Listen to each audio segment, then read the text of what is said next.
Dan, Evil Eye. This is the companion movie to the series, and yeah, I kind of this is an example of why I don't review a lot of anime movies, because a lot of it is stuff like this of shit I don't follow, like series I don't follow.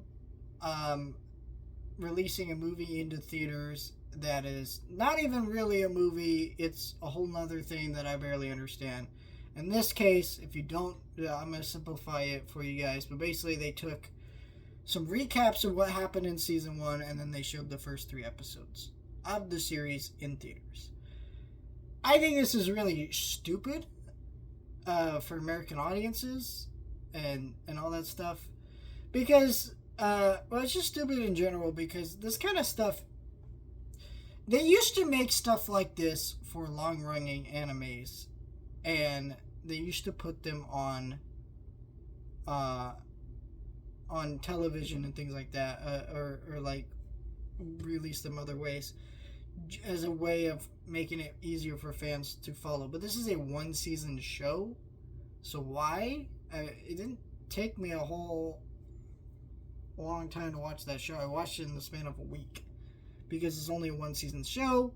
And then it's also like now, if I need to really catch up or refresh myself with information, I could just do a Google search now. It feels like these kind of movies had a purpose when that wasn't the easiest thing to do. I mean, these shows are all on streaming services now. I could just do that, rewatch the season. I don't need to be recapped.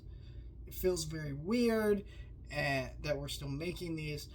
And it's like, I watched the first couple episodes of Dragon Ball Daima in the theater. And that was a great experience. Because I watched that with fans. You got a little couple extra goodies. And they show you the three episodes. But it didn't have, you know what it didn't have? A whole recap of the whole Dragon Ball franchise. So, I don't know why this movie couldn't have just been the first three episodes stitched together as a movie. And then you get a couple of new interviews with the creators behind the show or whatever. I don't really understand why we're still making these kind of movies.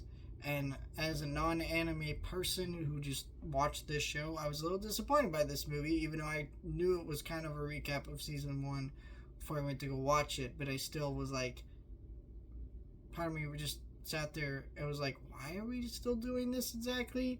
It's not really a point. I think if you like the show, though, these first couple episodes are really good. The animation, I would say, is definitely seeing an upgrade this season. The storylines already seem more interesting with our main girl, I'm forgetting her name's friend or whatever, getting possessed, and the way they explore that and the whole thing is really cool, really interesting stuff. So it's a good episode. Lots of great stuff going on in it. First couple episodes, and I'm excited to watch more of season two whenever that drops. But yeah, little disappointed by how this ended up turning out.